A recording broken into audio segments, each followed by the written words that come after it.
ভারত কোনো পূর্ব ঘোষণা না দিয়ে শনিবার বাংলাদেশ থেকে স্থলপথে তৈরি পোশাক আমদানি বন্ধ করায় বিপাকে ব্যবসায়ী, পরিবহন ও বন্দর সংশ্লিষ্টরা। নিষেধাজ্ঞার কারণে বেনাপোল স্থলবন্দরে আটকা পড়েছে শতাধিক পণ্যবাহী ট্রাক।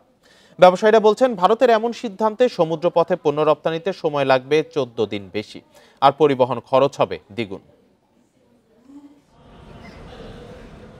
শনিবার রাতে হঠাৎ করে বাংলাদেশ থেকে স্থলপথে তৈরি পোশাকসহ কিছু প্রক্রিয়াজাত পণ্য আমদানিতে নিষেধাজ্ঞা দেয় ভারত। নির্দেশনায় জানানো হয়, এসব পণ্য কলকাতা ও মুম্বাইয়ের জওহরলাল নেহেরু সমুদ্র বন্দর দিয়ে ভারতে প্রবেশ করতে পারবে। ভারতের এই নিষেধাজ্ঞার জেরে বেনাপোল স্থলবন্দরে আটকা পড়েছে রপ্তানি পণ্যবাহী শতাধিক ট্রাক। এতে বিপাকে পড়েছেন সংশ্লিষ্ট ব্যবসায়ীরা। ভারতের বাণিজ্য ও শিল্প মন্ত্রণালয় এক পত্রের মাধ্যমে তাদের এই বেশ কয়েকটি পণ্য আমদানিতে বন্দরে নিষেধাজ্ঞা জারি করেছে। তার মধ্যে বেনাপোল স্থলবন্দর দিয়ে গার্মেন্টস সামগ্রী রপ্তানিতেও তালিকাভুক্ত হয়েছে।